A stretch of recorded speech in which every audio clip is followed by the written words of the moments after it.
sudah kelihatan? Sudah kelihatan Sudah, ya? Pak. Oke ya. Jadi mata kuliah sistem penyimpanan energi ini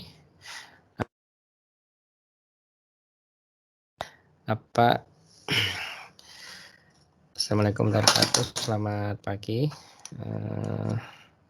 Pada hari ini kita akan membahas mata kuliah sistem penyimpanan energi.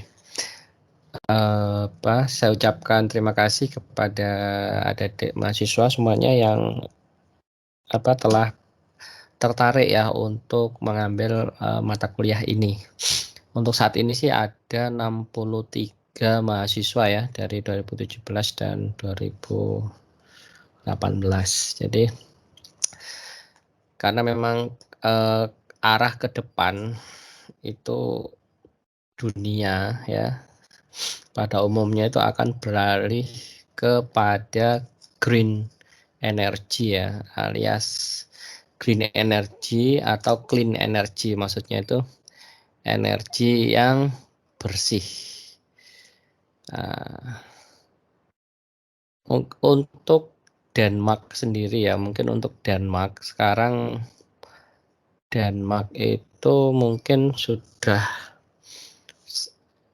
ada yang tahu, ada di semua Denmark 70 atau 80% ya si sumber energinya itu dari energi terbarukan kalau nggak salah ya. Nah untuk energi storage sendiri itu biasanya untuk ini ya kompensasi dari masuknya energi terbarukan ya. Jadi seperti itu. Oke, untuk lebih lanjutnya ya kita akan bahas. Jadi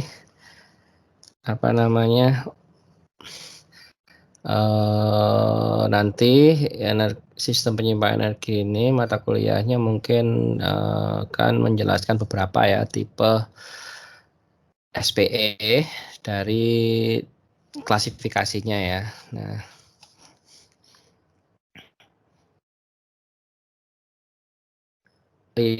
untuk ketua kelasnya siapa yang bersedia untuk mata kuliah ini?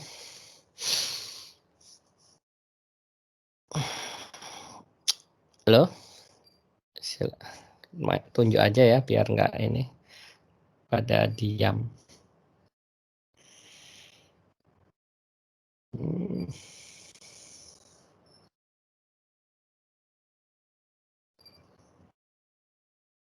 Saya bersedia, Pak. Siapa itu? Beril, Pak. Oh, Beril. Ya. Mantap, Oke, Beril. Tunggu proposalnya Beril ya. Progres, Pak. Oke, Beril ya ketuanya. Ya, kita lanjutkan nanti. Jadi begini ya, untuk kontrak perkuliahan saya belum membuat, nanti kita bahas ya sama Mas Beril. Mungkin ada baiknya mungkin saya upload di MS Team ya, jadi mungkin kalian bisa tanda tangan secara e-sign ya, online di sana. Dan juga RPS juga ini ya, mungkin akan saya upload di sana ya untuk RPS-nya. Oke, mari kita mulai. Bismillahirrahmanirrahim. Loh, kok nggak mau pindah? Nah, ini ya. Untuk evaluasi dari mata kuliah ini 20% tugas, 20% kuis, UTS kuis, dan UAS 30% ya, jadi pas. Untuk referensinya banyak ya, ada energy storage for power system, ada energy storage, new approach, design and management of energy, efficient hybrid electrical energy storage system.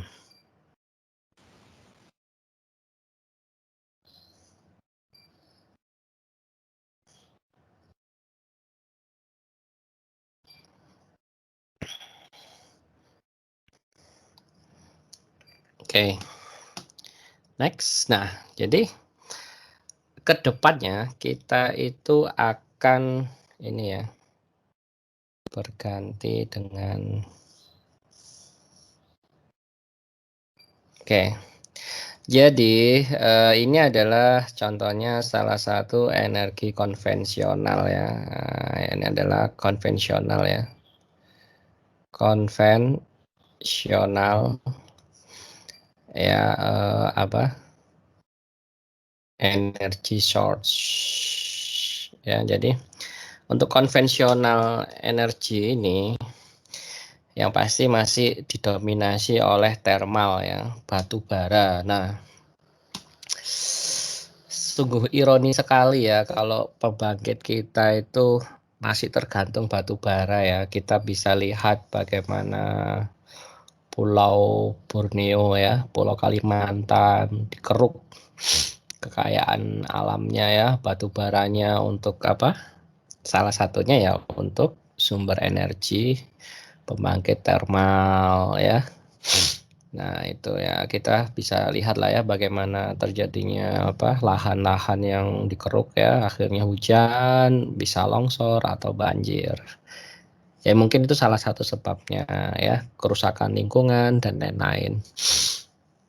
Jadi di yang namanya pasokan energi itu selalu membutuhkan yang namanya energi storage system ya. Nah, ini ada energy storage system ya. Jadi kalau kita berbicara balance power ya, kesetimbangan daya ya. Kesetimbangan daya. Nah, kesetimbangan daya itu sebenarnya ya sigma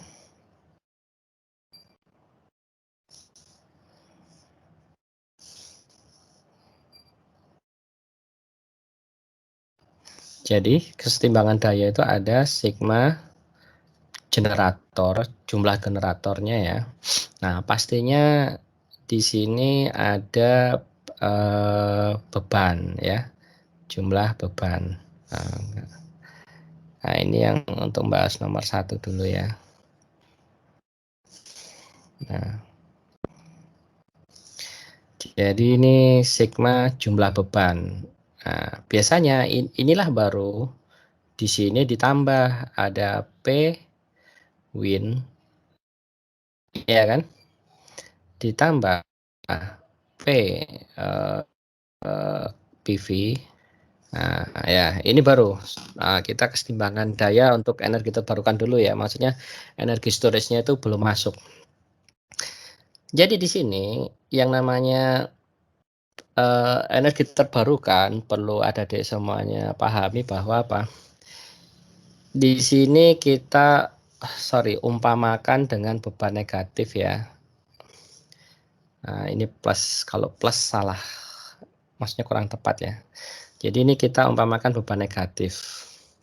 Jadi sebenarnya kalau semua dengan beban negatif dia itu sama ke sini. Jadi plus ya, artinya dia sigma PG ditambah Pwin. Jadi seumpama kita punya sebuah bus ya. Nah, ini ada generator.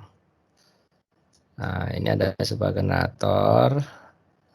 Ya, ini ada bus ya. Nah, ini ada bus. Nah, ya. Nah, ini kurang tepat nih ya. Nah, sorry.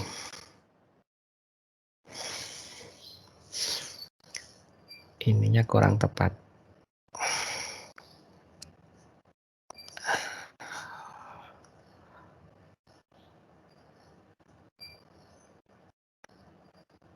Nah, ini generator ya. Nah, misalkan ini ada generator, terus ini ada beban. Ya, ini ada beban ya, payload. Nah, sini juga ada misalkan PV ya. Nah, yang dimaksud dengan beban negatif itu kan gini, ini dia kan ada aliran ke sini ya. Nah, dia keluar. Ingat rangkaian listrik ya. Ini umpamakan sebuah node. Nah, PV ini dia ke sini, masuk ke jaringan. Nah, PV. Inilah kenapa diasumsikan sebagai beban negatif. Waktu saya disertasi S3 pun juga gitu. Kita umpamakan, asumsikan beban negatif. Ya karena kalau secara rangkaian listrik ya memang seperti itu ya. Jadi kalau kita berbicara rangkaian listrik ini ada node, ya kan? Nah ini kan, ini PG, ya kan? PG, ini apa? PL. Nah lalu ke sini, ini adalah PV. Nah, gampang kan rangkaian listrik ya? Itulah power system itu sebenarnya rangkaian listrik. Jadi PG masuk sama dengan apa? PL min PV ya, artinya sama aja. PG tambah PV sama dengan apa? PL ya. Nah ini. Lalu apa namanya? Energi storage-nya gimana? Nah, energi storage-nya ada misalkan baterai. Jadi di sini ada sigma PG ya, ini sama dengan sigma PL minus, nah ini P win misalkan ya, ditambah P PV. Nah ini sama ya, ditambah apa, minus P C misalkan bed plus P D bed. Maksudnya apa? Baterai itu ada kalanya charge and discharge, ya kan? Nah, inilah kenapa dia minus kalau ngecas. Kalau discharge dia positif. Nah, karena ketika discharge dia akan nambah daya ke mana namanya, ke jaringan ya. Nah, itulah proses discharge. Nah, kalau ngecas itu malah dayanya ke baterainya. Nah, nanti ini ada persamaannya. Ada, kita tentukan SOC ya. Nah, SOC ini ada SOC maksimum dan minimum. Nah, jadi kalau kemarin Mas siapa? Rozan, angkatan kalian. Nah, dia pakai ini second life baterai ya. Jadi gini, retired electric vehicle, atau kita bisa bahasanya ada banyak ya, ada second life baterai atau apa, electric vehicle ya, second life baterai. Terus ada bahasanya reusing ya, reusing of electric vehicle untuk baterainya. Ada bahasanya lagi retired battery of electrical vehicle ya. Maksudnya begini, mobil jadi EV ya, EV itu SOC max itu 100% ya. Nah, SOC Mas ini 100%. Nah, tapi di sini yang perlu kita ketahui, kalau sudah retired ya, retired EV. Nah, jadi mobil listrik ini hanya habis pakai sampai 80%. Almost, kebanyakan segini. Jadi mobil listrik, baterainya itu ketika state of charge-nya, SOC-nya itu sudah apa namanya, 80%, maka akan apa, dibuang. Nah, ini adalah salah satu problem terbesar masa depan. Ya, saya doakan siapa tahu adik-adik ada yang jadi pengusaha. Kalau kalian ingin bikin startup, pengusaha, jadi pengusaha, ini adalah bisnis. Bisnis ya, maksudnya kesempatan bisnis untuk kalian bikin perusahaan jualan second life baterai ini. Kalau nggak salah ini lagi hot ya. Beberapa bulan yang lalu itu dari BPPT kalau tidak salah itu ada seminar ya. Ada seminar discuss tentang ini. Apa namanya? second life baterai. Ya, di sana. Ini suara saya kedengaran nggak? Halo? Kedengaran Pak. Iya, ini rekamannya kok nggak jalan ya? Oke, oke lah, no problem. Ya, itu. Ya ini, buat kalian yang jiwa bisnisnya menggebu-gebu ya ke depannya, ini adalah kesempatan bisnis. Kalian bisa bisnis untuk second life baterai. Jadi kalau Mas Rozan kemarin, alhamdulillah ya, kemarin sore udah dinyatakan lulus. Dia skripsinya retired electric vehicle baterai. Jadi SOC min-nya itu kita kasih rentang 20% sampai 80% kalau kita optimasi ya.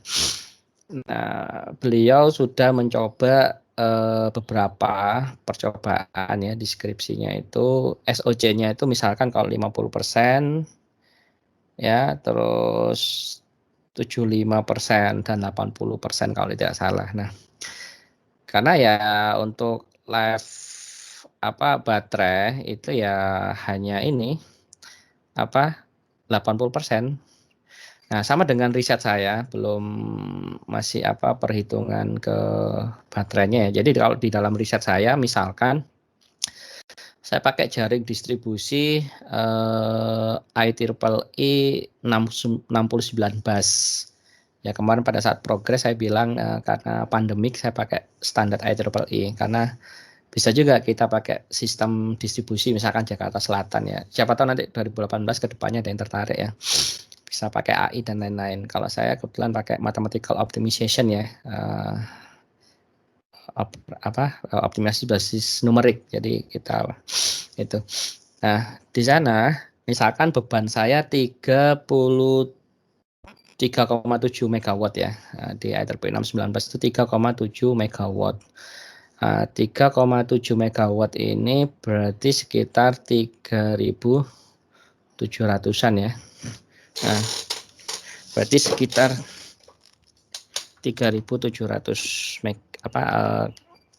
kilowatt ya. Nah, ya tinggal kita tentukan saja ya. Ada beberapa cara ya. Di sana untuk saat ini saya tidak mau mengikis ya tidak ingin mengikis beban puncak, tapi kita umpamakan misalkan dalam satu hari beban puncaknya mana ya. Nah, itulah beban puncaknya yang kita hitung.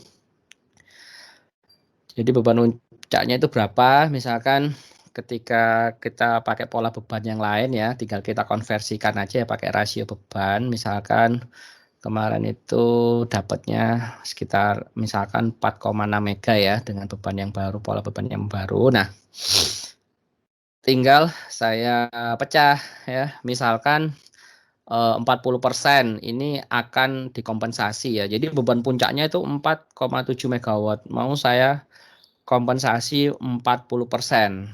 Nah, 40% ini saya bagi lagi. 40 karena 40 dari 4.600 itu sekitar 1,6 1,7 megawatt ya. Nah, 1,7 megawattan ini mau saya kompres ya, mau saya potong itu beban puncaknya. Dengan cara apa? 40% saya bagi, misalkan tinggal komposisinya lah terserah kita ya. Misal kalau saya sih memang saya batasi misalkan 10%. Jadi dari 1,7 megawatt tadi ya, 10% wind turbin masuk ya, lalu 10% misalkan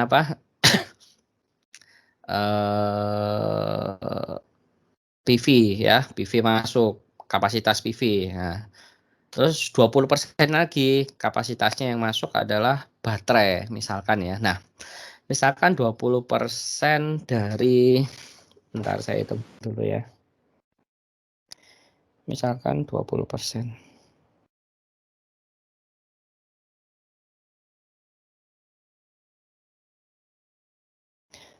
20% dari 4,6 ya.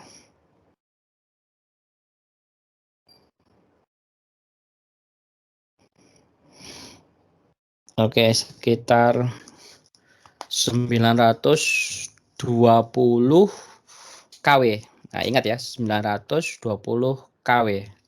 Nah, itu adalah baterai yang kita butuhkan ketika 20%. Nah, lalu saya lihat apa namanya?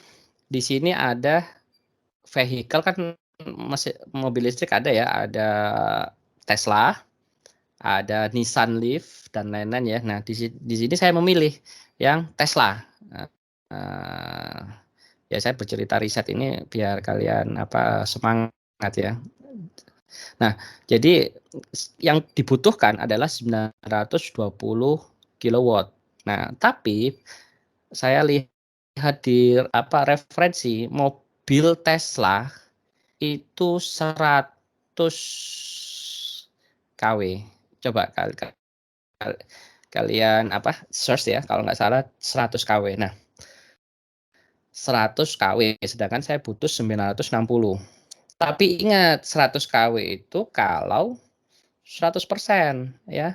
Nah, sedangkan di sini kita itu sebenarnya kalau untuk power grid, ingat ya, kita kalau bermain di power grid agar baterai aman itu kita pakai 50%-nya.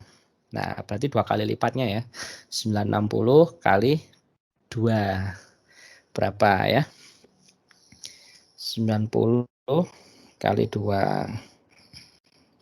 960 kali 2. Nah, kita perlu 1,8 megawatt untuk baterai ya. Nah, lalu di sana ya tinggal dibagi ya. Ya, misalkan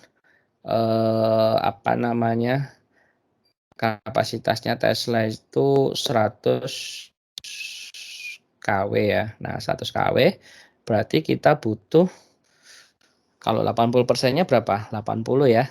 Nah, 80 kW berarti 1840 dibagi 80 kW ya. Nah, kita butuh 23 baterai.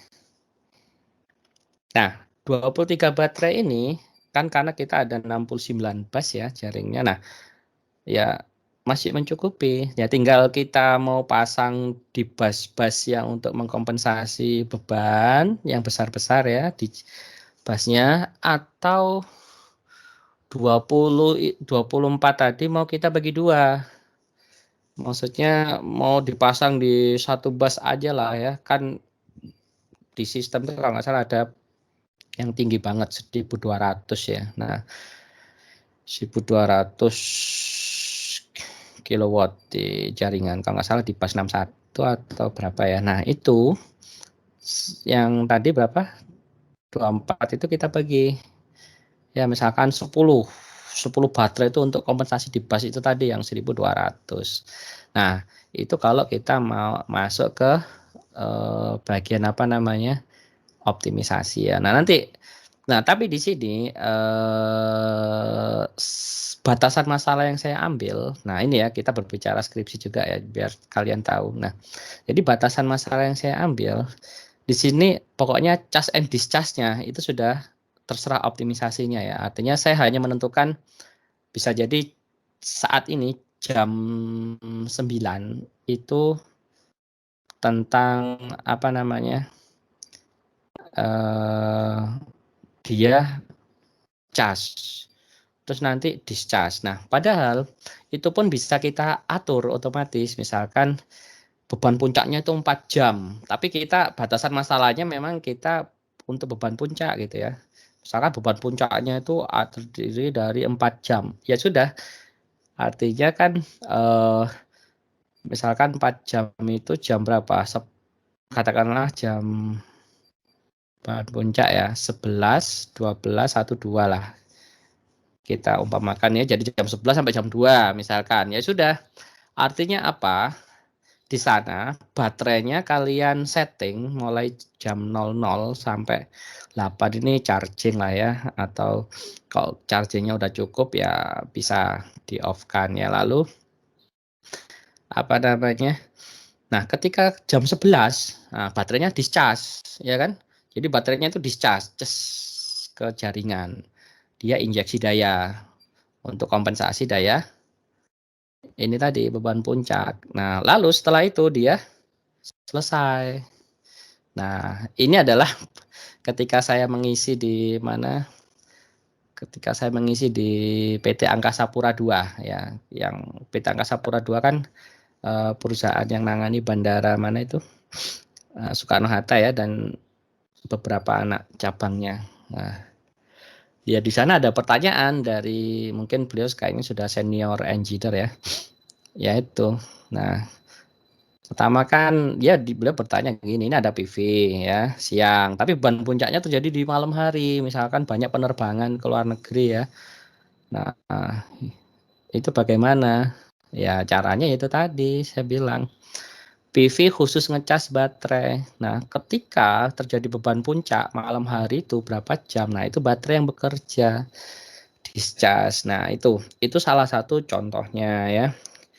Kalau Mas Rozan kemarin itu ini untuk second life baterainya, dia untuk frekuensi ya.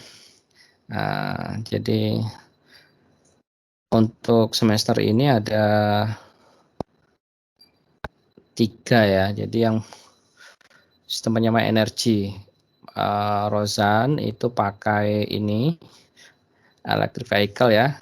Alhamdulillah sudah lulus. Terus satunya lagi ada Tirta juga baterai energi storage tapi untuk 5 area. Dia transmisi jaring ya.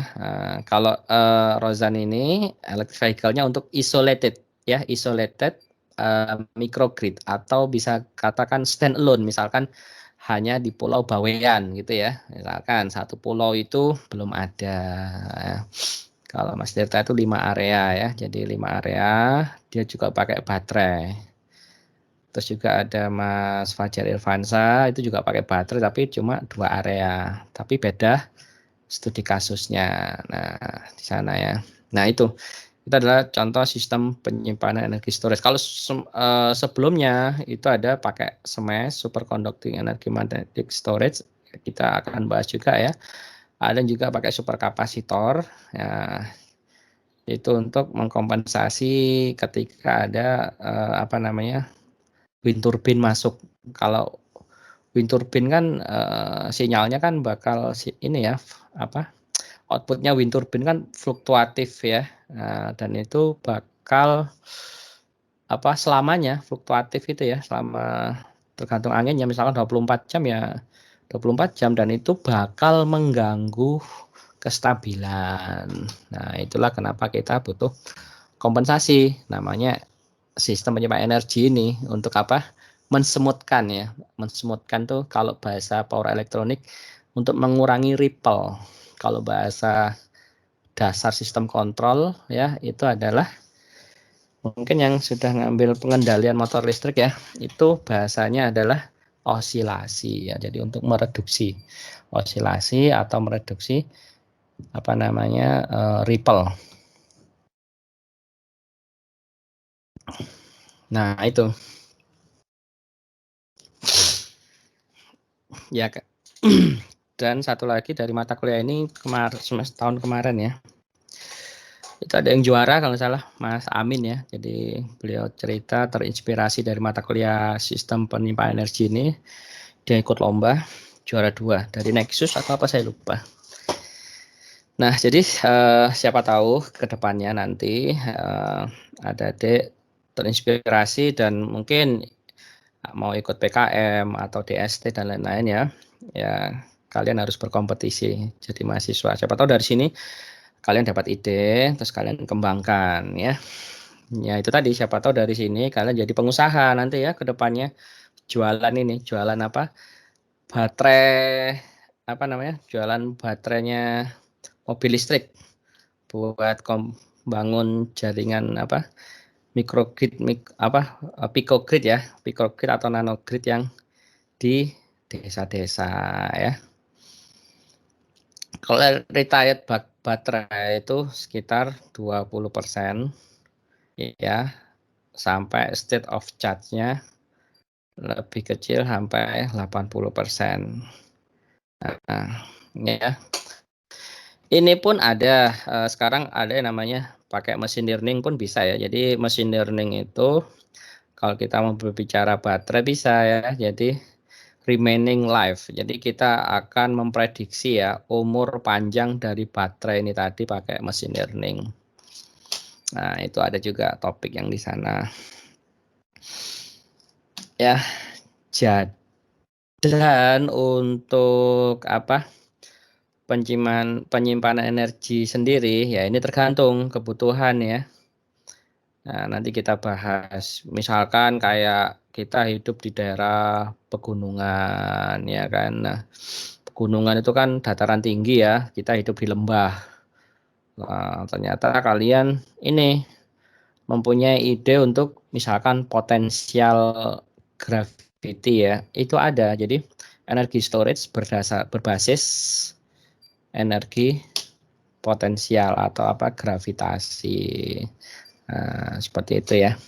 Oke, kita lanjutkan. Nah, ini hanya dari beberapa contoh aja ya. Jadi memang kedepannya memang seperti ini ya. Ini sudah trennya ya. Dan saya rasa Indonesia juga ngikutin tren yang ada. Tapi Indonesia yang cocok tuh masih wind turbine ya. Karena kalau yang cocok di Indonesia itu adalah PV ya, photovoltaic karena kita terletak di Katulistiwa ya. Jadi kita terletak di Katulistiwa itu sangat bersyukur sekali ya, berlimpah matahari, tidak akan pernah kekurangan ya. Beda dengan apa namanya di luar negeri Eropa ya. Kalau Eropa itu anginnya stabil. Makanya di sana wind turbine sangat berkembang sekali, apalagi Eropa Utara bukan ya, yang daerah kayak Denmark dan lain-lain itu ya, itu berkembang pesat wind turbine ya karena anginnya stabil. Beda kan Indonesia, Indonesia kan angin-anginan ya, terkadang ada angin, terkadang enggak ya kan. Nah itu. Ya artinya ya memang kita kedepannya ini clean ya. Kita butuh ini tadi energi bersih. Siap nggak siap bakal ke sana ya. Nah, yang ya karena kita sudah tahu ya pencemaran udara itu sudah sangat buruk sekali ya.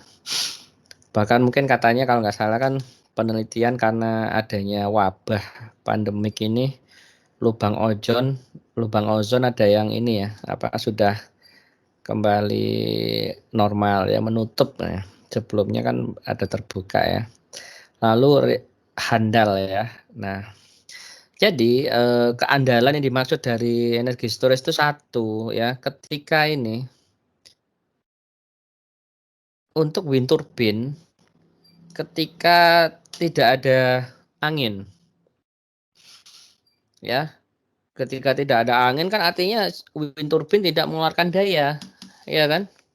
Lalu yang kedua, ketika terjadi badai, ya maksudnya badainya itu masih aman ya, tidak sampai merusak. Itu contohnya begini,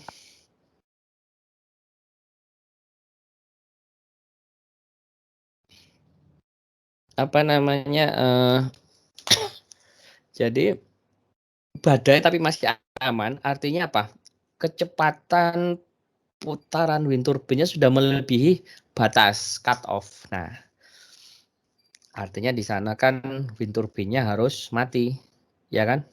Kontrolernya kan, artinya dari baling-baling yang terhubung ke komponen lain untuk penggerak itu dimatikan. Artinya apa? Ketika masih ada badai, ya baling-balingnya tetap ini apa berputar ya. Baling-baling turbinnya tetap berputar, tapi sudah dimatikan ya yang terhubung ke komponen lain penggeraknya. Ya misalkan generator gitu ya. Nah, yang terakhir aman. Nah, ini banyak kalau nggak salah di mana? UI ya, tahu Talis ya, tabung listrik yang dikembangkan oleh Universitas Indonesia Elektro ya. Nah itu ya untuk jaga-jaga ya, jadi energi storage untuk pelayanan grid yang sangat penting ya, misalkan untuk menjaga biar apa namanya listrik tetap hidup ya, seperti itu ya. Ya salah satu contohnya gini aja lah, apa energi, energi terbarukan tuh banyak sekali ya. Ada juga misalkan kalian hidup di apa pulau yang banyak garamnya gitu ya. Coba kalian apa misalkan itu air garam bisa nggak untuk membangkitkan listrik? Nah itu sampai berapa persen? Dan juga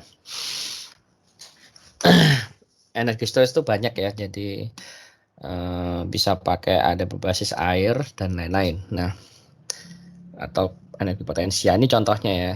Nah yang ini contohnya kita lihat ya.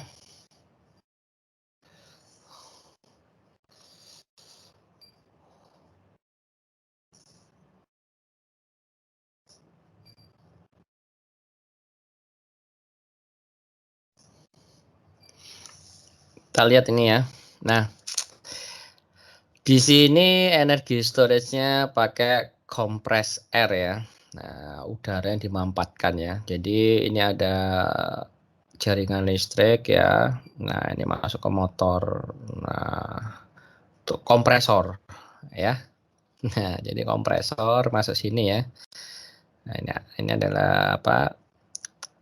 Udara yang termampatkan lalu dialirkan lagi. Nah, ya kan. Nah, ini ada regulator, langsung di sini ada tekanan tinggi ya, high pressure turbine, ada low pressure turbine, lalu generator. Nah dari generator dikembalikan ke jaringan. Nah itu prinsip dasarnya ya. Nah ini pakai compressed air. Nah yang di sini ada juga hydropower ya. Contohnya ada hydropower, wind power, geothermal, baterai, energi storage, dan di sini ada microgrid controllernya real time. Nah, microgrid control real time ini kalau nggak salah 2017 pernah ini kan ikut Pak Teguh bukan? Yang ke mana itu? Gandul, pernah ya? Iya, AST. Halo? Pernah, Pak. Iya. Nah, di Gandul itulah kayak gini, microgrid control. Jadi di Gandul sana yang angkatan 2017, beruntung ya, belum ada pandemi ya kalau nggak salah ya. Nah itu di sanalah semuanya terpantau ya, jaringan listrik mana yang perlu apa frekuensinya kan kelihatan tuh ya berapa hertz semuanya. Nah itu adalah namanya control room di untuk powernya. Jadi ke depan ini smart grid sangat berkembang. Kalau kita di power itu namanya modernize power system. Bagaimana memodernkan ya, memodernkan power system yang dari awalnya konvensional. Nah itu sudah berkembang. Banyak juga penelitian tentang cyber security ya. Jadi pengiriman data di jaringan ya, untuk listrik gitu ya. Data-datanya kan di Gandul kan ada data-datanya ya. Nah itu ketika ada hacker bisa juga ya kan, hacker ya, dia kasih data injeksi jaringan pakai false data ya, data palsu. Nah itu di sanalah apa namanya orang-orang yang bergerak di cyber security itu tugasnya mengamankan jaringan, big data ya, big data in power system dan lain-lain. Banyak sekali ya kita. Nah, ya jadi ya intinya penyimpanan energi itu ya lebih kepada konversi ya, tergantung nanti. Jadi sebenarnya konversi energi listrik. Jadi ada listrik masuk ke apa? Ke sistem penyimpanan energi itu tadi. Nah, kan kita komponen dari sistem penyimpanan energi kan tergantung ini tipenya ya. Kalau flywheel ya ada, terus yang superkonduktor magnetik berarti berbasis magnetik ya. Nah, kalau misalkan superkapasitor berarti berbasis kapasitor, ya kan? Nah, artinya kan di dalamnya atau baterai, ya baterai. Ya, tapi kan di dalamnya baterai itu kan komponen lain, ya kan? Bisa jadi di situ ada apa? Ya prosesnya udah berubah ya. Lalu ketika mau keluar dari energi storage, nah itu berubah lagi. Ya, jadi ada misalkan listrik masuk ke sistem penyimpan energi, ya dirubah ya, dikonversi energinya. Nah, lalu dari energi sistem penyimpan energi tadi, komponennya mau di discharge, nah itu apa? Dirubah lagi bentuk energinya ya. Nah, seperti itu ya. Oke. Paham ya? Itu proses. Jadi ini lebih ke proses konversi energi. Mungkin adik-adik semua sudah mendapatkan mata kuliah itu ya. Dasar konversi energi ya. Ya, jadi ya memang apa?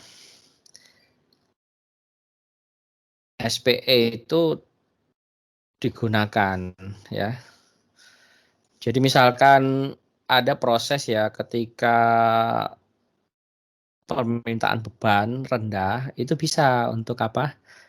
Ngecas SPE-nya ya, sistem penyimpan energi. Nah, ketika beban puncak, nah gantian apa namanya SPE-nya yang discharge apa injeksi daya ke jaringan.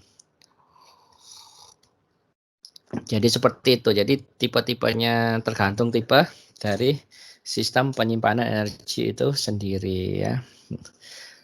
Ya sebenarnya untuk konversi energi itu kita bisa lihat sih dari yang sederhana itu sudah dari ini apa namanya fotosintesis ya kan.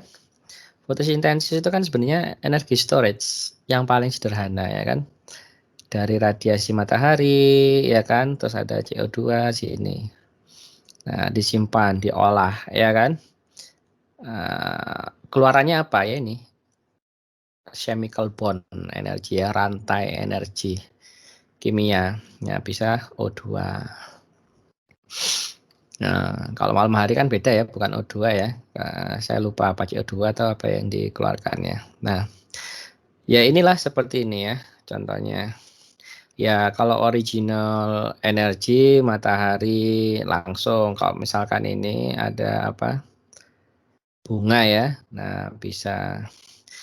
Tapi kalau untuk energi ini listrik ya kan dari PV tergantung ini ya kalian apa desainnya nanti. PV ada storage, ada listrik. Nah, lalu di sini. Nah, proses di sini kan bisa dua, ya kan? Bisa ini langsung, bisa apa namanya? Ini kan bisa langsung ya, directly ya, atau bisa jadi dari ini energi storage-nya ya. Misalkan apa? Malam hari ya. Nah, kalau misalkan kita on grid ya. Contohnya on grid. Ya dari sumber ini kan kita bisa ke sini. Household component ya apa? Peralatan rumah tangga. Mungkin buat ada yang suka masak ya, mixer dan lain-lain ya. Nah, di sini adalah peran sistem penyimpanan energi ya, yang pasti dia akan merubah ini ya, apa merubah peran di sistem ini ya. Jadi yang pasti ada perubahan ini ya. Nah, jadi wajar sekali ya ada perubahan-perubahan itu kan kita bisa lihat ya kita bisa lihat ada revolusi industri pertama apa yang berkembang ya. Kalau nggak salah revolusi industri pertama itu apa? Ada yang ingat listrik atau mekanik yang mesin uap? Nah itu ya. Terus revolusi industri kedua juga gitu. Saya lupa listrik ini masuk revolusi industri keberapa. Kalau nggak kedua kayaknya. Kalau nggak kedua ke satu. Antara itu. Terus nanti ada revolusi industri ketiga. Nah sekarang kita masuk revolusi industri keempat. Nah ya. Ya dengan adanya revolusi industri keempat ini data itu penting sekali ya. Jadi data itu kayak nyawa ya perusahaan. Di sistem tenaga listrik pun data ini sebuah nyawa.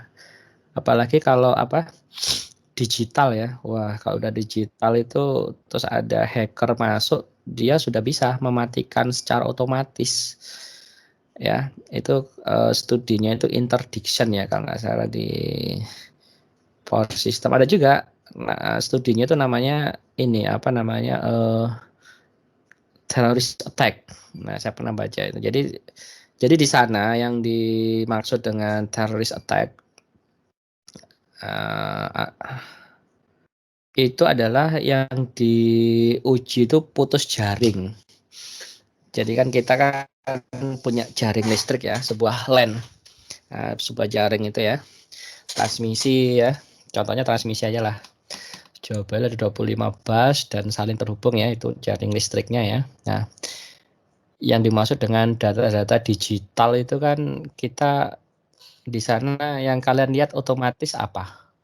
Setiap jaring listrik nih yang terhubung apa? Ada breakernya nggak? Circuit breaker. Ya kan? Nah, itu kan bisa otomatis.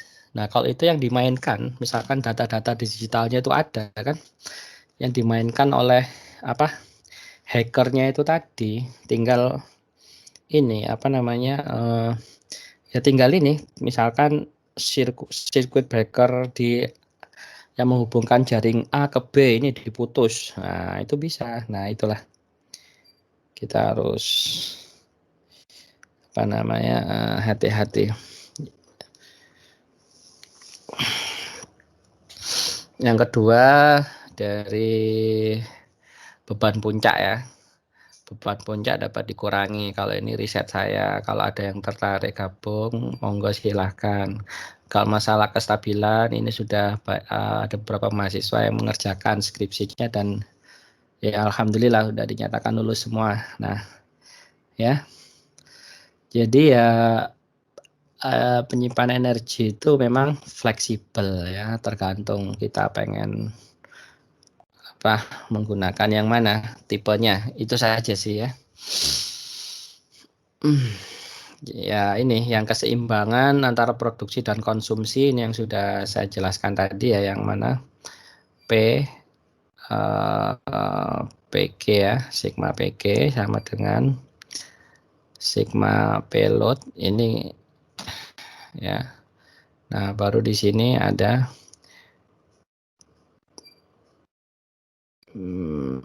minus ya, minus PWin plus PPV misalkan ya, atau P hydro ya, tergantung kalian mau apa ya. Lalu misalkan ada baterai ya, berarti di sini min P charge baterai ya, tambah P discharge baterai. Nah ya, karena baterai ini kan ada ini charge and discharge. Nah ini keseimbangan daya ini, makanya kalau kita berbicara keseimbangan daya, kita bermain load flow. Mungkin yang sudah ngambil AST ya itu paham. Makanya kalau ini nggak terpenuhi, biasanya nanti tidak konvergen dan lain-lain gitu ya. Nah, seperti itu contohnya. Mungkin kalau misalkan pakai Disk Silent ya. Kalau yang MATLAB biasa main script ya. Kalau main script saya masih belum ada ide ya. Maksudnya begini, kita mau koordinasi proteksi pakai wind turbine ya. Nah, misalkan ada energi terbarukannya masuk, kita mau koordinasi proteksi jaringan. Nah, masalahnya kalau yang berbasis script itu biasanya di paper-paper sudah ada data arusnya ya, arus gangguan singkatnya, terus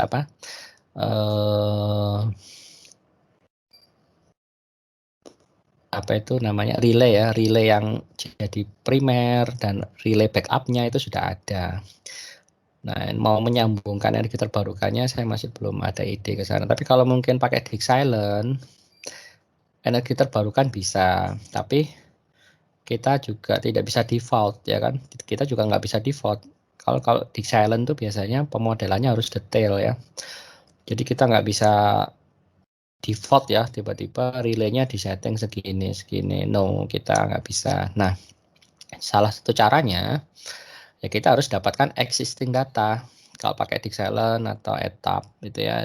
Misalkan PT distribusi, misalkan PT apa ya, sistem distribusi Jakarta Selatan. Kalian mau gini, koordinasi proteksi pada apa PT PLN sistem distribusi Jakarta Selatan misalkan dengan pertimbangkan masuknya energi terbarukan. Nah, itu bisa. Artinya kalian harus mendapatkan data jaringan dan data relaynya ya, setting relaynya. Kan tipe-tipe relaynya apa? Atau misalkan kalian mau apa koordinasi proteksi pada PT Pertamina gitu ya. Ya, artinya di perusahaan PT Pertamina itu ya, bagian apa? Itu kan harus dapat data jaringannya. Data relaynya juga spesifikasinya ya. Nah, baru kalian uji ketika energi terbarukan ini masuk, terus kalian uji ada gangguan. Nah, ini gimana koordinasi proteksinya? Nah, itu penting sekali ya kalau kita berbicara. Kan pasti perusahaan-perusahaan jauh ke depannya bakal akan apa menggunakan energi terbarukan ya kan. Tapi itu juga mungkin masih studi ya karena itu tadi karena energi terbarukan itu fluktuatif tergantung alam. Nah, kalau mungkin untuk masuk ke tegangan rendah ya misalkan ya kita untuk komersial ya atau residensial ya perumahan tuh no problem misalkan untuk atap atau roof ya. Tapi kalau untuk jaringan menengah kan industri kan banyak kan masuk ke jaringan menengah ya. 150 kV, 75 kV. Nah, itu masih perlu studi lanjut lagi ya.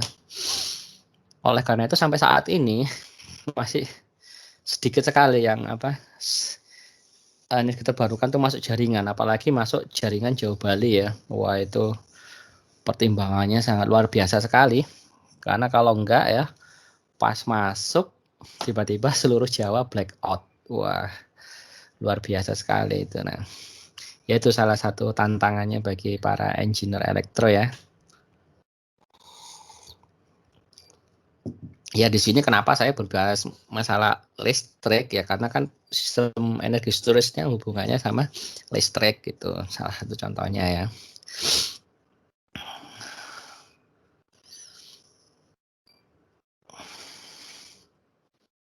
Nah, ini contohnya ya. Nah, jadi ide dasarnya sih sebenarnya dari sini ya. Ini kan ada pembangkit ya. Ada bisnya berapa ya ini sistem pembebanannya ya. Nah, kita lihat nih. From midnight ya. Berarti ini midnight, ini berarti sini midnight ya. Ya, pasti tengah malam lah sini ya. Pasti sini midnight ya. Tengah malam. Nah, di sini yang namanya beban ya ini lihat. Ini misalkan kita harus pembebanan ya. Nah, di sinilah. Jadi ketika beban rendah antara 0 ya, antara 00 sampai 06. Dia energi storage-nya itu dicas. Itulah kenapa pembangkit energi terbarukan ya, misalkan wind turbine atau PV ya, itu kalian bisa apa namanya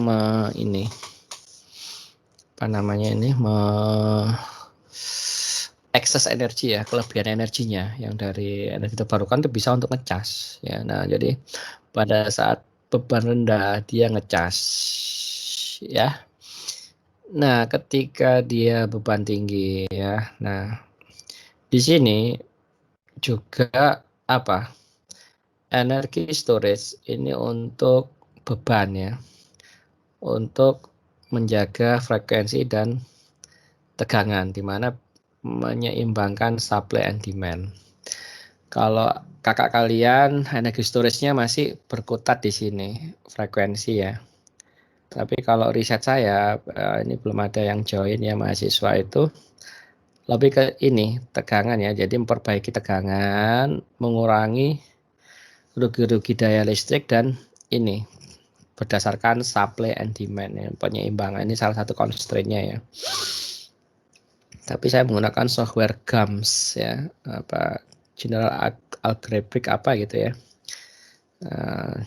Karena saya berbasis matematika optimasinya. Nah, kenapa saya memilih optimisasi berbasis matematika? Karena deterministik ya, dan juga ketika kita sudah menurunkan sebuah rumus ya kan, kita sudah memodelkan, terus kita program, itu kalian run simulasinya berkali-kali, hasilnya akan sama. Ya kan? Nah, kalian running 1000 kali, 100.000 kali itu hasilnya sama. Makanya ketika kalian salah memodelkan, ya udah itu yang inputnya keluar ya kan. Ya saya seperti kemarin saya masih salah memodelkan baterai ya kan. Saya masih salah memodelkan PV masuk optimasi. Akhirnya yang saya dapatkan invisible solution. Harusnya kan yang kita dapatkan optimal solution. Nah, malah invisible. Ternyata dicek ya memang ada yang melanggar beberapa constraint dan lain-lain. Seperti itu ya, beda dengan kecerdasan buatan. Misalkan artificial intelligence, mau pakai genetic algoritma, pakai PSO ya. Nah, kalau pakai seperti itu, saran saya, karena itu stokastik. Ketika kalian running sekali dapat nilai A, running kedua dapat nilai B, running ketiga dapat nilai C, running keempat dapat nilai D. Nah, terus pertanyaannya, bagaimana Anda bisa memutuskan nilai A yang terbaik, nilai B yang terbaik? Ya kan? Nah, gimana caranya? Ya kalian harus memasukkan nilai statistik. Ya, analisis statistiknya harus masuk. Misalkan kalian pakai 50 percobaan atau 100 percobaan. Nah, 100 percobaan ini apa yang jadi standarnya? Misalkan parameter jumlah solusi kandidatnya yang kalian ubah. Ya kan? Terus parameter dalamnya yang kalian ubah, ya kan? Nah, terus dicari the worst case-nya ya, misalkan nilai fungsi objektif terburuk. Nah, dapat nilai yang terbagus, dapat terus yang tengah-tengah dapat. Begitu juga kalian menggunakan neural network ya atau long short term theory atau recurrent neural network, convolutional neural network dan lain-lain itu harus ada analisis statistiknya ya. Misalkan jumlah neuronnya berapa yang dirubah ya. Terus misalkan fungsi aktivasinya yang dirubah ya, diuji. Beda dengan support vektor mesin dan turunannya. Misalkan support vektor mesin, least square support vektor mesin ya. Nah, dia support vektor mesin itu mau di running berkali-kali hasilnya sama ya. Karena dia pakai kernel ya, kebetulan pakai kernel. Dan juga ada optimasinya di dalamnya ya, pakai quadratic programming kalau nggak salah ya. Nah itu hasilnya sama, tapi salah satu kelemahannya SVM karena pakai kernel, dia itu misalkan kalian punya data 1000, data polanya ya. Kalau kalian masuk ke kernelnya support vektor mesin itu 1000 kali 1000. Nah, terkadang MATLAB pun meter kan ada batasannya ya. Nah, terkadang nggak bisa. Nah, itulah kenapa ada metode lain yang mengusulkan pakai dekomposisi. Nah, itulah riset ya. Nah, itu sebagai gambaran buat adik-adik ya ke depannya. Kalau mau pakai numerical optimization, bisa. Mau pakai apa? Artificial intelligence juga bisa. Tapi yang terpenting adalah bagaimana bisa memverifikasi dan memvalidasi hasilnya. Nah, itu ya.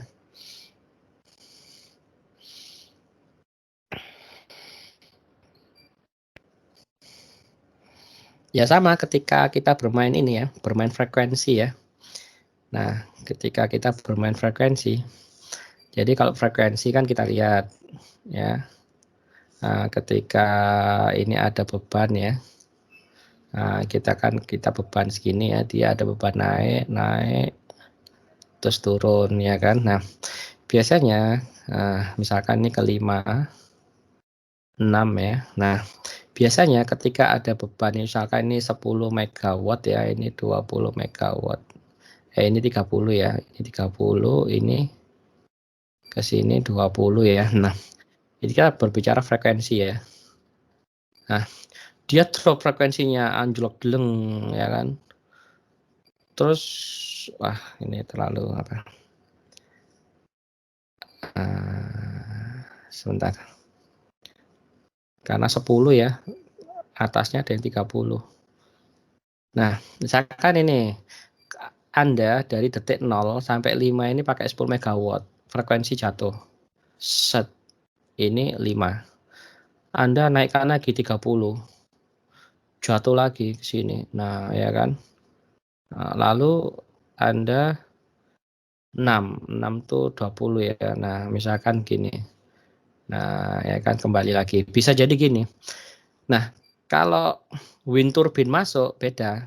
Kalau wind turbine masuk, misalkan wind turbine masuk di 6 ya. Wind turbine masuk, dia bisa gini ke atas. Nah, ini wind turbine masuk ya. Misalkan PW-nya itu masuk di 6. Nah, kenapa dia frekuensinya ke atas? Karena bisa jadi itu light load.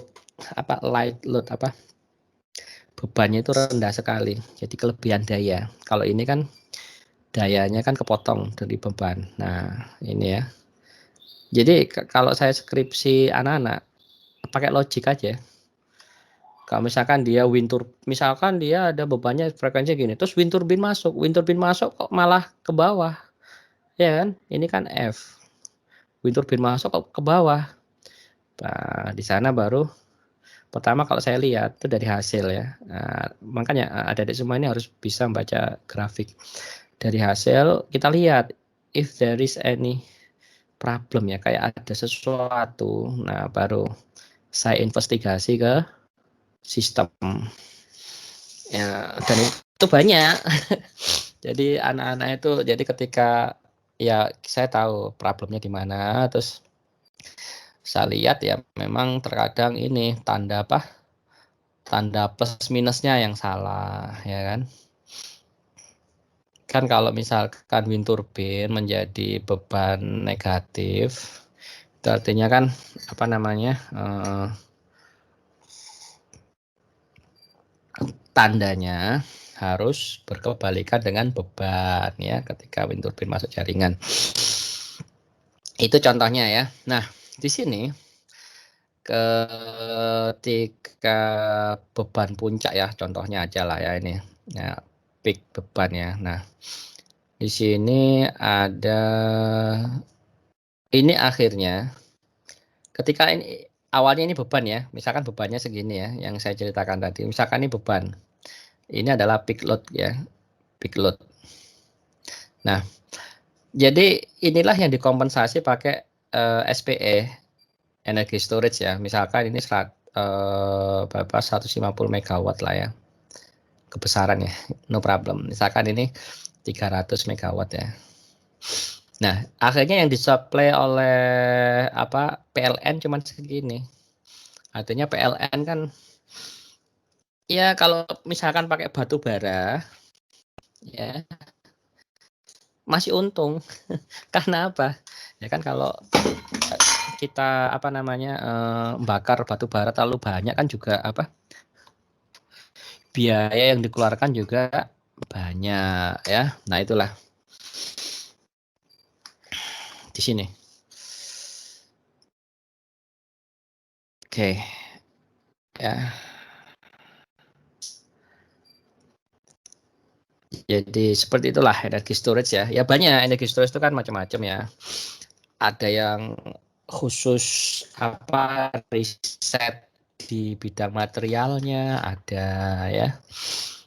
Ya seperti Pak Rofi itu kalau nggak salah risetnya di bidang materialnya ya. Nah itu silakan kalau ada tertarik join pengembangan materialnya bisa ya. Ada yang juga apply, misalkan kayak saya kan cuma apply aja ya, analisis sistem. Misalkan analisis sistem itu ini ada misal sebuah sistem misalkan distribusi Jakarta Selatan atau pakai EEE ya. Terus kita mau kompensasi berapa persen. Terus kita lihat analisis bebannya. Nah, itulah kenapa dalam tenaga listrik itu paling penting tuh forecast beban. Jadi forecast beban itu paling utama ya. Jadi kalian harus melihat pola beban. Karena ketika kita salah forecast itu PLN juga bakal bisa jadi rugi, ya kan? Atau bisa untung. Tapi selama ini masih forecast-nya itu mirip dengan real time. Saya tahunya sih kalau nggak salah software-nya itu dari Jepang ya, software forecast-nya itu, dan dia harus bayar lisensi. Who knows, siapa tahu kalian mampu menciptakan itu pakai machine learning dan pakai open source lagi ya, kayak berbasis Python atau JavaScript atau Java. Dan hasilnya mungkin bisa jadi misalkan hasilnya sama pengujiannya dengan software dari Jepang, kalian bisa jual ke PLN gitu. Dan perlu diingat bahwa sekarang PLN itu ada anak cabang perusahaannya yang berhubungan dengan digital ini ya. Jadi kayaknya PLN juga pengen digitalisasi ya. Itu namanya kalau nggak salah Icon Plus. Ya, jadi di Icon Plus itu salah satu anak perusahaannya PT PLN. Kalau nggak salah bergerak di bidang ini, kayak Telkomsel, kayak intinya berbasis digital lah ya. Siapa tahu ada yang pengen kerja praktek di sana ya kan. Saya bisa kontak kawan. Ya, maksudnya kawan ada yang terhubung ini punya di PT Icon Plus. Jadi PLN sekarang bisnisnya nggak listrik aja, dia pengen bisnis di area digital ya, melalui anak perusahaannya itu Icon Plus. Oke, kita lanjutkan ya. Nah, ketika beban puncak ini selesai, barulah di sini ya. Nah, ini ngecas lagi. Inilah kenapa itu tadi forecast harus tetap, harus pas ya kalian memforecast beban. Misalkan hari raya itu jam berapa ya? Misalkan hari raya itu kalian forecast beban bakal naik gitu ya. Kenapa? Karena pandemi, orang di rumah. Ternyata pas real time-nya meleset jauh sekali ya. Misalkan kita forecast-nya itu 150 mega ya. PLN sudah menyediakan 150 mega, misalkan PLN nyediain 200 ya, 200 megawatt ya. Nah, ternyata real time-nya kenyataannya itu cuma 50 megawatt. Bisa jadi penduduknya itu pada bepergian ya, mungkin karena jenuh ya. Nah, itu kan artinya meleset. Bayangkan PLN rugi nggak? Rugi kan? 50 megawatt, PLN sudah menyediakan cadangan daya 200 ya kan. Harusnya yang menurut forecasternya, ahli forecasternya itu 150 ya kan. Akhirnya apa ya, si forecasternya ini yang bakal diomelin ya sama manajernya. Nah, seperti itu ya. Ya, contohnya seperti itu. Nah, tapi buat Mas Beril jangan takut ya. Nanti cerita kayak gini Mas Beril takut nanti nggak jadi ambil forecast. Ya, contohnya gitu ya. Jadi forecaster itu juga penting sekali ya di dunia apa namanya PLN. Nggak hanya PLN, kalau kalian nguasain softwarenya kalian bisa forecast saham. Ya kan? Iya, kalian bisa bikin apa? Misalkan software yang bisa memprediksi itu saham ya. Dan di sana nanti apalagi kalau lebih canggih lagi softwarenya ya pakai machine learning. Udah masuk decision ya, beli, hold atau jual. Nah, itu ya. Nah, itu contohnya ya, machine learning ya.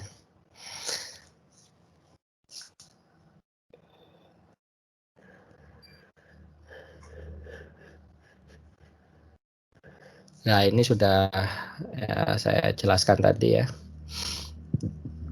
Ya intinya apa yang ditulis di ini udah saya jelaskan tadi ya secara general ya, ini tadi ada keuntungan finansial ya.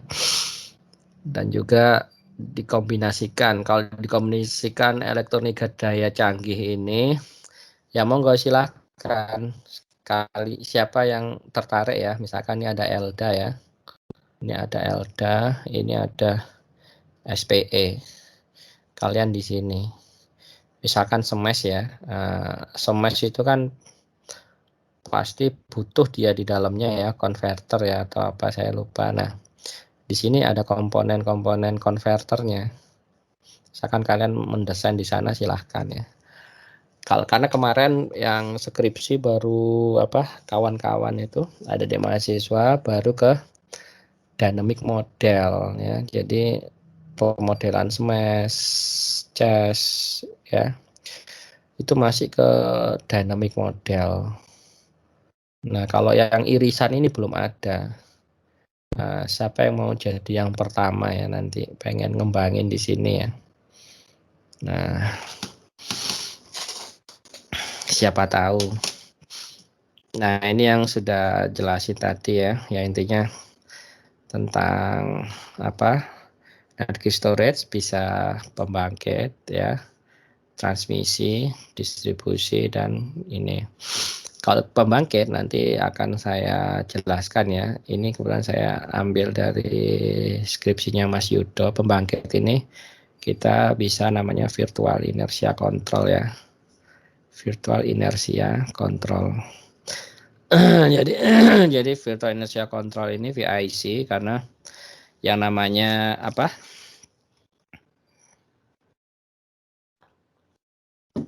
Yang namanya pembangkit konvensional kan ya gitu-gitu aja ya kan.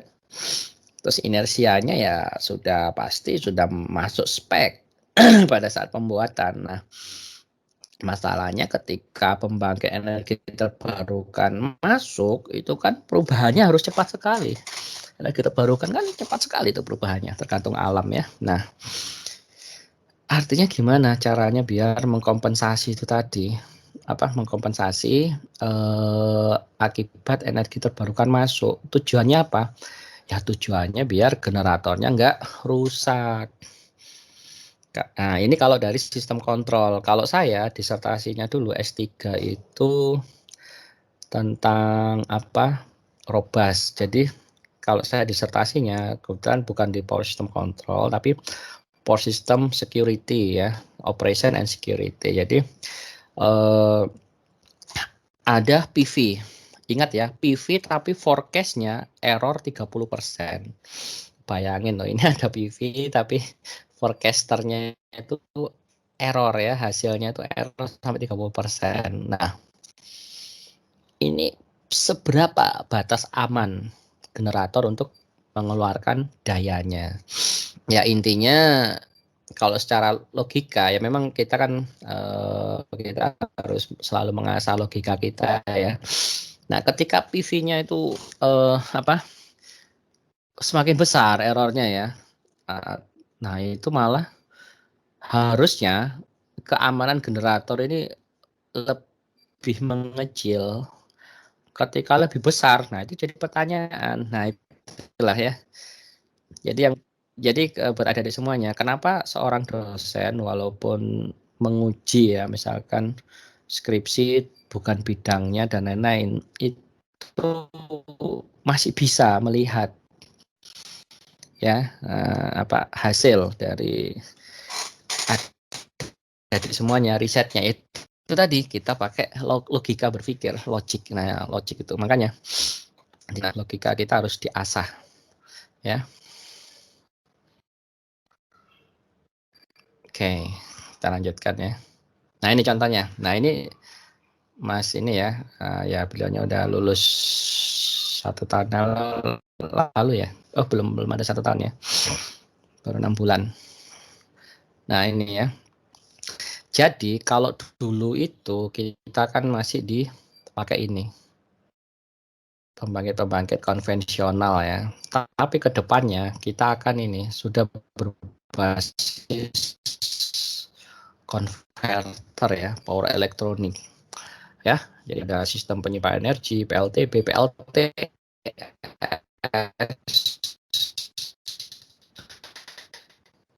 ini main apa? Yang saya jelaskan ini main power elektronik, semuanya PLTS, power elektronik, ya kan?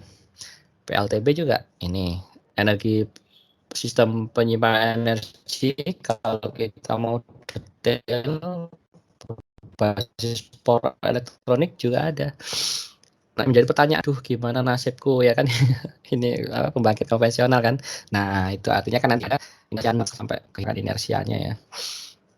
Jangankan kita membangkit konvensional. Kalian tahu ini yang buat pertambangan. Pertambangan tuh pompa angguk, tahu ya? Pertambangan itu kan di daerah pertambangan ya kan? Bebannya kan desain energi storage, nah itu pakai baterai atau yang pasti umum paling masih baterai ya di Indonesia ya, atau flywheel. Itu kalian bisa aplikasikan untuk motor angguk itu tadi, pompa angguk. Tujuannya apa ya? Biar dia nggak berat gitu ya. Nah, ketika dia beroperasi itu nggak berat. Jadi intinya dikompensasi. Tujuannya ya satu, karena kayak energi terbarukan kan tergolong murah ya. Artinya begini, daripada kalian beli pembangkit baru, misalkan kekurangan daya ya kan, yang kita berhubungan dari beban puncak tadi ya, daripada kita beli pembangkit baru lebih mahal ya, kita bisa pakai energi terbarukan ya. Nah, ini contohnya, ini yang tadi yang saya contohkan di pembangkit ya. Nah, jadi ini kan ada generator. Kebetulan kita cuma LFC, ada generator. Kita hanya governor ya. Kalau kita sampai sini, ini namanya prime mover ya, primary control ya. Jadi kalau primary control itu hanya ini governor ya, di mana dipengaruhi oleh drup. Nah, ini ada speed drup ya. Nah, inilah mengapa ketika ada perubahan beban, dia kalau hanya primary control ya, kalau ada primary control itu begini. Ketika ada perubahan beban, dia itu hanya gini, bekerja pada frekuensi yang baru, ya kan, F new. Padahal sini 50 Hz, ya kan? Ya, bisa jadi sini 59,8 gitu ya. Nah, tapi ketika kita pakai ini namanya LFC ya. Nah, ini namanya LFC ya. Nah, jadi LFC ini tujuannya adalah untuk mengembalikan ke awal ya. Nah, jadi ini ke sini. Nah, ini ya. Jadi 50 Hz ya. Nah, ini jadi dia untuk kembalikan ke sini. Ya, kalau yang Jakarta tahun lalu blackout gimana? Ya sudah, gini kan? Oke, mungkin nggak mungkin kita pakai osilasi dulu ya. Mungkin kita pakai osilasi dulu ya. Gini, cut. Nah, ini yang Jawa Barat kemarin ya. Kalau kita berbicara tentang blackout, tapi yang Jawa Timur akhirnya dia swing. Ya kan kebanyakan swing ini Jawa Timur ya. Iya, karena apa? Karena Jawa Barat terputus. Artinya apa? Dia supply surplus ya. Dia ada survei surplus di Jawa Timur. Jadi frekuensinya itu di atas ya, pasti masih aman ya, 9 ya, misalkan 0,5 headnya. Inilah kenapa kita pakai LFC atau AGC ya namanya. Ini untuk mengembalikan beban ke sini. Lalu kita pakai inersia kontrol. Nah, ini inersia kontrol di sini untuk ini tambahan ya. Nah, untuk tambahan beban. Nah, ini dengan generator ya. Nah, ini untuk pemodelan wind turbine-nya ya. Jadi kalian jangan bingung dengan Simulink. Jadi ini ada persamaan. Persamaan ini tinggal kalian rubah ke sini. Tinggal kalian rubah ke PEBT. Q adalah jumlah PEBT. Berapa sih yang mau kalian inginkan gitu ya. Nah, lalu ini adalah kecepatan angin ya. Nah, kecepatan anginnya ini. Nah, yang ini dia modelkan pakai ini. Nah, ya, kecepatan anginnya ada pakai noise. Nah, karena memang secara real time kita di dunia nyata itu pasti masih ada yang namanya uncertainty ya, ketidakpastian. Nah, dia di sini. Jadi ini kan kecepatan anginnya dia modelkan pakai ini ya. Lalu model bebannya dia pakai noise juga. Wah, ya kan. Nah, ini model beban. Semua ada referensinya. Nah, inilah dia pakai smash. Nah, dia pakai rate of frekuensi. Jadi yang namanya rate Rokov tuh gini. Slope-nya ya. Nah, kita ini kan ada perubahan frekuensi ya. Nah, dia tuh ngambil ininya. Dan ini ternyata biang masalah. Jadi kita ini mau ngambil perubahannya ini loh. Ya, beda dengan delta F ya. Nah, makanya dia pakai ini, pakai Rokov. Inilah yang saya bilang tadi. Nah, ini kan beban, ya kan? Nah, inilah delta PW-nya. Wind turbine-nya ya. Nah, ini belum masuk inersia. Harusnya di sini tambah P inersia ya. Oke, ini inersianya belum masuk, baru wind turbine ini plus minus ya. Artinya wind turbine dia sebagai beban berkebalikan ya. Nah, ini contohnya. Ini ketika hanya pakai LFC ya. Nah, inilah saya ingin bilang kepada adik-adik, kenapa? Yang pertama gini apa? LFC daya aktif ya, pada sebuah pembangkit daya aktif itu dihasilkan oleh apa? Komponen yang berhubungan dengan daya mekanik, hubungannya dengan frekuensi. Dan itu hanya bisa dilakukan oleh apa? Oleh governor. Yang namanya daya mekanik itu kan governor udah fix ya. Ya, dia speknya ya seperti itu ya. Mau pakai LFC pun, LFC kan biasanya untuk ngontrol putaran motornya ya. Nah, mau pakai LFC pun ya gitu. Artinya sudah seperti ini. Nah, untuk LFC sendiri standarnya ya, LFC. Nah, kita berbicara standar. Untuk LFC sendiri itu 10 menit itu sudah dinyatakan gagal. Nah, ini udah 1000 ya. 10 menit itu berarti berapa? 1 menit 60. 60 kali 10, 600 ya. Iya, 600 detik ya. Benar nggak? 1 menit itu 60 detik, 10 menit 60 ya. Nah, ini udah gagal, bisa dikatakan gagal lah LFC-nya ya. Nah, lalu kita pakai smash ya. Ya oke, pakai smash. terus pakai VIC. Nah, ini dia perubahan-perubahan bebannya. Nah, ini wind turbine-nya baru masuk di sini ya, di detik sini. Nah, ini 500. Jadi wind turbine-nya itu baru masuk 500. Ya wajar ya, yang saya bilang tadi ketika wind turbine-nya masuk ya ini kalau nggak salah wind turbine-nya lepas. Ya, kenapa lepas terus dia ke bawah? Ya karena kan masih ada beban yang nyantol ya, wind turbine ke atas. Dan inilah yang dia bandingkan smash dan SCS, maksudnya energi storage berbasis smash ya, superconductive magnetic energy storage, dan energi storage berbasis SCS ya, super kapasitor energi storage. Nah, ini contohnya ya. Nah, ini saya sekedar beri contoh biar ada tahu wawasannya. Ini kita studinya di frekuensi ya, kestabilan frekuensi.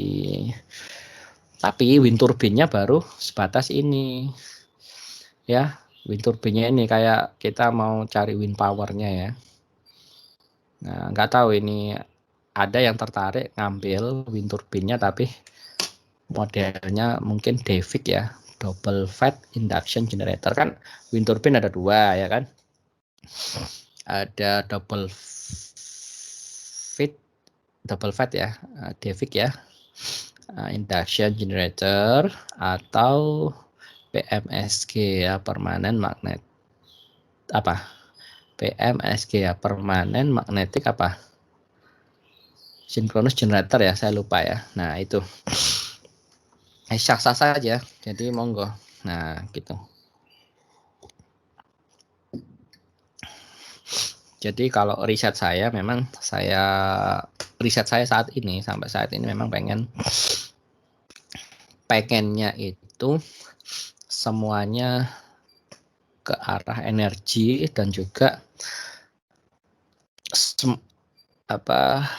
smart grid ya, energi storage dan lain-lain gitu. Karena memang energi ini sangat kedepannya sangat maju sekali ya. Oke, ini misalkan ini teknologinya ya. Nah, jadi teknologi energi storage itu ada dibagi 4, mekanik, ya, thermal, chemical dan electrochemical ya. Nah, yang termasuk mekanik, nah itu ada pump hydro storage, ada kompres, ada flywheel ya, roda gila, roda terbang. Nah, ini ada flywheel. Kalau flywheel ini kebetulan dipakai. Jadi waktu saya kuliah di Jepang itu di Graduate School of Engineering-nya, sekarang udah berganti ya namanya. Itu ada gedung A1 ya, gedung yang saya tempatin itu di sana smart, listriknya tuh smart ya. Memang sensei saya ya, supervisor saya yang desain semuanya itu. Di sana kita pakai 4 ini ya. Ya pokoknya 4 dari kumpulan PV ya. Sebelah kiri ada dua model, sebelah kanan ya. Control room-nya di lantai 1, saya pernah masuk ke sana. Dan ditunjukin juga ada flywheel-nya, terus di ruangan lain ada baterainya. Jadi sudah benar-benar smart itu gedungnya ya. Jadi nggak bakal mati lampu. Kalau mati lampu ya bakal hidup dia PV-nya. Saya pernah waktu musim salju itu ngecek, jadi diajak sama supervisor saya ke atas untuk ngecek suhu ya. Nah itu saya sama teman saya pakai jaket ya tebal. Supervisor saya ya biasa aja pakaiannya, kayak pakai jas gitu ya. Saya itu nggak tahu ya, mungkin udah adaptasi beliau. Dan itu saya cek suhunya ya di panel PV-nya itu -5 waktu itu ya, -5 derajat Celcius. Luar biasa sekali. Nggak tahu itu, kayaknya ada yang bagian bersihkan ya, karena pada saat itu saljunya juga banyak yang numpuk di atasnya PV-nya, panel ya. Nah, di sini kita bisa lihat ya perbandingannya ya antara thermal, mekanik, Thermal, mekanik, chemical, sama elektrochemical itu berapa persen? Yang thermal saat ini masih mendominasi ya. Jadi thermal energy storage masih mendominasi. Lalu elektrochemical yang kedua ya. Lalu yang ketiga itu mechanical ya. Yang terakhir itu chemical energy storage masih sedikit ya. Mungkin agak susah kali ya. Nah, kalau thermal ya berbasis ini ya, panas ya. Bisa lah kita pakai geothermal gitu ya. Nah, ini chemical bisa ada hidrogen, fuel cell, sama biofuel. Nah, kalau elektrochemical yang mendominasi tadi ya, nomor 2 setelah thermal itu ada baterai, ya, ada kapasitor, smash. Ini contoh-contohnya saja ya. Jadi ini contoh-contohnya saja. Nah, untuk penyimpanan sendiri itu macam-macam ya. Ada yang cepat, short term ya. Nah, short term itu bisa detik, menit, jam, daily ya kan. Ya contohnya short term itu apa? Ada yang tahu? Mobil listrik, short term bukan? Hah? Short term kan mobil listrik cuman berapa jam gitu ya, 8 jam atau berapa itu baterainya. Terus iya mobil listrik ya. Ada yang long term ya. Nah, long term ini biasanya misalkan hydro ya. Nah, ada mingguan, bulanan, seasonal ya. Ya misalkan kalian bisa mendesain yang hydro ya, apa itu namanya? Hydro storage apa itu? Jadi misalkan weekend itu waktunya ngecas ya. Terus weekdays itu waktunya discharge. Ya, itu ada ya. Nah, ini untuk energi storage-nya ya. Kapasitor 90% efisiensinya. Smash 90%, flow baterai 90%, CAS 65. Pastinya CAS ini kapasitor ya. Flywheel 85. Pump storage 75-80, baterai masih 75-90. Ada ini juga ya, install capacity, electrochemical ya, kapasitasnya sudah ada yang 3000 ya, dan sudah dikerjakan di dunia nyata itu 985 ya. Untuk pump storage itu 183 mega. Projectnya udah 352 ya, yang dikerjakan di realnya ya. Thermal 3600, di dunia nyata udah 207. Electromechanical 70 udah dikerjakan ya, besarnya 2500 dan lain-lain. Jadi untuk Amerika ya, nah ini sumbernya sekitar segini. Yang sudah dikerjakan ya, energi storage-nya itu 193.266 ya. Pertanyaan saya kepada adik-adik semua, adik-adik semua dapat nggak ini datanya? Di Indonesia ini tipe energi storage apa yang sudah dikerjakan? Berapa kapasitasnya? Terus berapa project? Maksudnya number of project ini sudah ada diimplementasikan di daerah mana saja? This is our big question. Ini apa namanya? Pertanyaan besar kita. Sudah berapa banyak diimplementasikan dan kapasitasnya berapa dan tipenya apa yang sudah dikerjakan di Indonesia ya. Kalau Indonesia dalam tanda kutip yang saya tahu masih level residensial ya kan, PV rooftop dan baterai ya, agree ya kita ya kan masih di sana. Nah itu nih yang memimpin siapa? Cina ya. Cina menjadi well, tapi kita nggak bisa ini ya, kita harus berbuat adil ya, maksudnya nggak bisa memandang sebelah mata ya. Cina saat ini menjadi raksasa di seluruh bidang. Itulah makanya ya, raksasa dagang sudah pernah memanas. Ya sempat panas kan ya. Kita Indonesia kena imbasnya. Kena itu? Perang dagang ya, yang terus pengembangan teknologi Cina tidak kalah dengan Eropa, Amerika. Ya intinya Cina itu seperti pengen menjadi yang nomor 1 ya, kalau nggak salah ya. Jadi ini kita nggak bisa ini ya remehkan ya. Kedua Jepang, karena Jepang memang green energy ya, mereka pengen. Yang ketiga Amerika ya.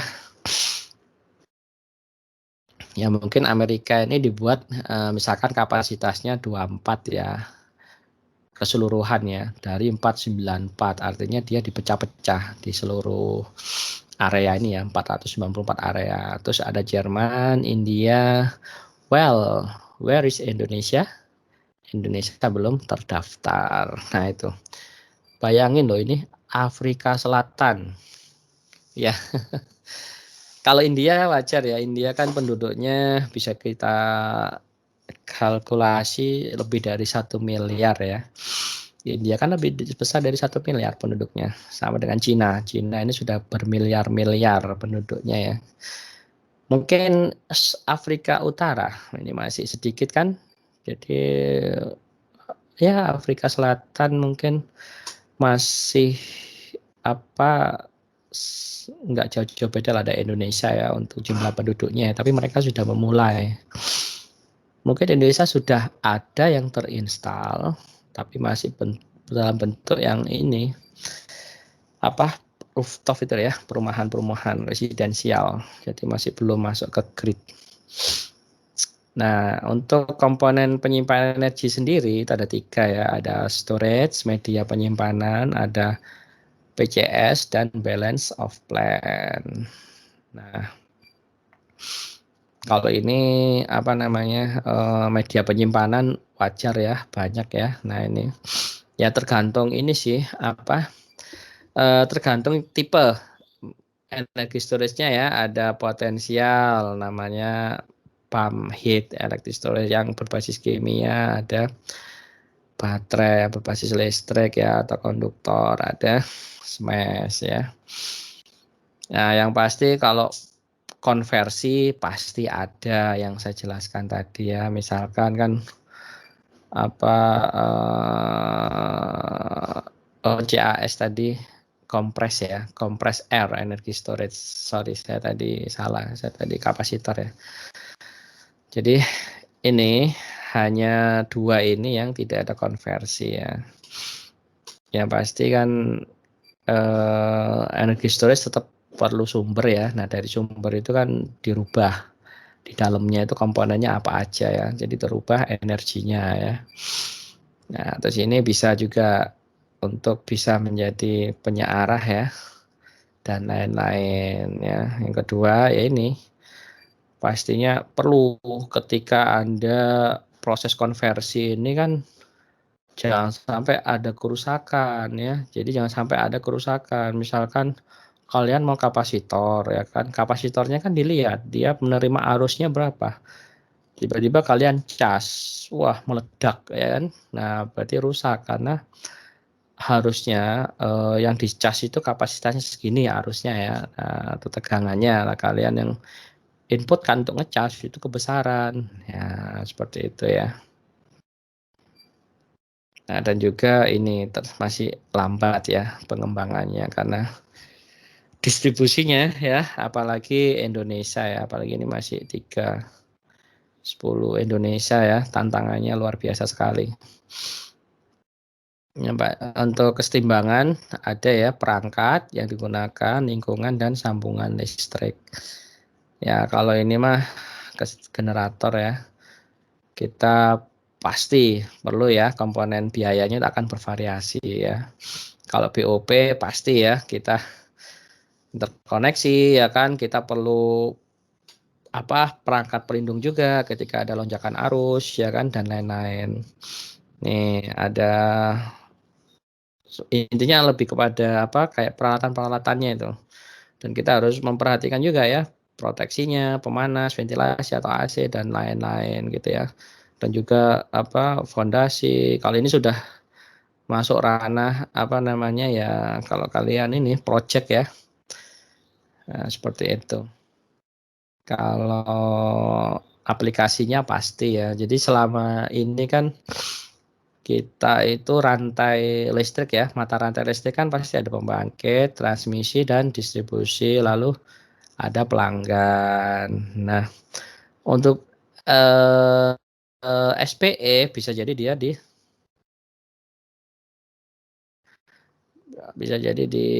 ini ya, rantai ke-6. Rantai pertama itu bahan bakar ya. Kan bahan bakar tergantung ya batu bara dan lain-lain. Terus pembangkitnya tipenya ya, kalau hydro berarti air, kalau thermal uap ya kan. Rantai ke-6 bisa jadi ya. Nah, ini manfaatnya yang tadi udah dijelaskan ya, fuel generation distribution service. Ini bisa energy storage bisa dipakai di mana aja ya. Mau di pembangkit it is okay. Distribusi bisa, transmisi pun bisa ya. Di sini bisa. Nah, itu ya. Ini cuman aplikasi secara listrik aja ya. Jadi dari sini kita masuk ke storage bisa jaringan atau di gedung beban bisa ya. Win. Ini namanya stand alone ya. Kalau kayak gini kan stand alone. Kalau ini kan on grid ya. Nah, ini bisa langsung ke sini ya. Nah, ini sama. Ya, no problem. Inilah seperti ini rantainya. Nah, seperti ini. Ini juga on grid ya. Kita ada dari PL jaringan listrik, ada dari renewable energy dan ada beban. Nah, ini untuk pembangkit dan lain-lain ya. Ada komoditas, layan, kontingensi, ada masih pengendalian area, ya, ada frekuensi jaringan dan black start ya. Black start itu maksudnya ya ini ketika bagaimana dia itu ketika ada gangguan mati dan dia ketika hidup harus sinkronisasi dengan jaringan. Kalau transmisi berhubungan dengan kestabilan sistem, ya kestabilan sudutnya ya, angularnya dan juga tegangan jaringannya gimana, terus aset ya. Ya pasti kalau aset itu kan cuman kebutuhan fasilitas listrik ya, transmisi ya. Ini studinya ada namanya transmission expansion planning ya. Kalau ada yang tertarik mau ke sana silahkan. Jadi kalian akan mengoptimasi perencanaan ini jaringan, namanya TEP ya, Transmission Expansion Planning. Nah, siapa tahu ada yang tertarik mau riset di sana ya. Nah, untuk energi ada manajemen energi ya, load leveling, yaitu tadi strategi mencukur habis bebannya ya. Nah, strateginya gimana? Terus dengan kalau bebannya nggak seimbang gimana?